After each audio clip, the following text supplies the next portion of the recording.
The cleanup continues from the widespread looting that's happened all over the Chicago area over the past several days. One ward on the south side was hit particularly hard. Alderman Howard Brookins of the 21st Ward telling the Sun-Times that 95% of the stores in his ward have been hit by looting. That includes a Walmart Supercenter on South Stewart that took years to build. Joining us now to talk about that and more is Alderman Howard Brookins. Good evening, Alderman. Thank you for joining us. Hey, good evening. Thank you for having me. You worked so hard to bring so many businesses to your ward, including the Walmarts and the Lowe's and the Aldis and the banks and all of the other restaurants and businesses in that area. What does it mean to you tonight to see what's happened to that area? Well, it's disheartening. It's disheartening where we had a food oasis. We went in one day to a food desert with Walmart, both Jewels, and Aldi's and Food for Less all closed on the same day. Not only that, we had both Walgreens hit, so there was no place for people to get their prescription drugs. For one day, there was no place for people to be able to get groceries, and it hurts. It hurts because we're a proud community, and we're proud of the businesses that have located here, and they've provided an economic engine for our entire community and the entire region. The mayor says that these areas will be rebuilt regardless, no matter what. But we've seen areas on the west side and other areas on the south side that have never been rebuilt since the riots back in the 60s. How fearful are you that these areas will never come back? Very much so. Well, not only that, you have businesses that have been shut down for practically 2 months in a pandemic.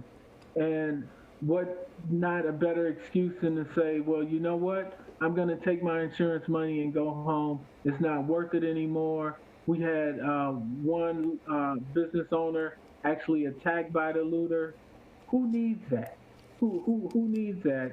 And it is understandable that some of these businesses may disinvest from our community to go to places where they feel safer. But we have to have a more welcoming environment. We have to get tremendous resources here. But I'm afraid no matter what we do, there are some businesses that will not come back. Have you heard for sure from any of those that they will be leaving? We haven't heard any for sure that they will be leaving. But remember, they weren't even technically, a lot of the stores weren't technically open yet. Right. And on that note, do you agree with the mayor's plan to go ahead with phase 3 reopening tomorrow in the city? For those businesses who want to open, but I'm fear that a lot of businesses like the Walmart and definitely the Walgreens will definitely not be open anytime soon. There was just way too much damage there for them to open.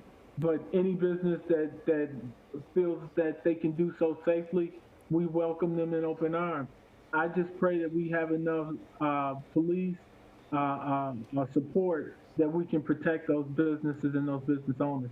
Alderman Brookins, do you think that the area that you're talking about, or even the areas that have been looted over these past few days, are from people within the community, the Chicago area, or have they come from outside of the state to come in to do this? Well, I think there was a catalyst of people who were hell-bent on creating mischief and looting. And I tell people when I was young and dumb, I was young and dumb. There were probably some people who just happened to be at that location at a particular time and said, hey, the cops aren't stopping anybody. Everybody's running in and out of these stores taking stuff. Why not me? And so I think there are a couple categories of people who got caught up in the looting. But I do believe that there were outside agitators or professional criminals who took this as an opportunity to take advantages of these businesses because they figured they can't get us all.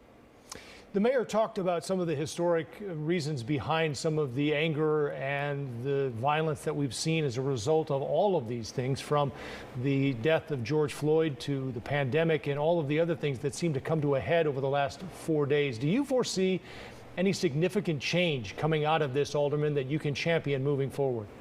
Absolutely. I think that the entire world has seen the cost that it has on each and every one of us in each and every community throughout this United States when there's misconduct and injustice for people of color.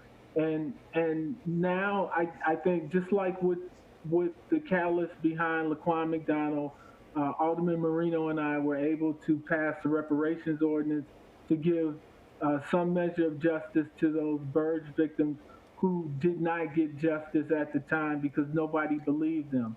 So it's out there in living color with respect for the whole world to see what happened. And I think that people are getting sick and tired of this. Not only has it cost the city billions of dollars in police misconduct cases, it's cost the country billions of dollars with respect to this. And so I do believe that everybody has the will to change this. Alderman Brookins, we talk about the recent incidents, but most of us know that this is years and years and years and years and years of systematic racism that has brought this to a head. How heartbreaking is it for you to see this come out the way it has? Well, every black man that I know has a story of some type of mistreatment by the police, and we have to change that culture. It is not in all police stations or departments. And I tell people, the prime example is the Illinois State Police. They will yes, sir, and yes, ma'am, you to death, give you 100 tickets, and when you pull off, you'll feel like they gave you some type of break.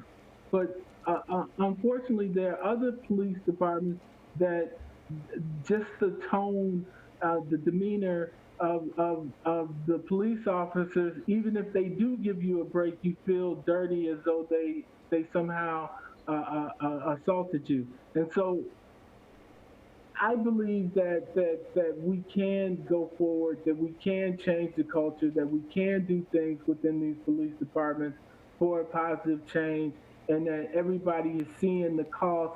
If we don't have a professional police department, what can and possibly will happen again.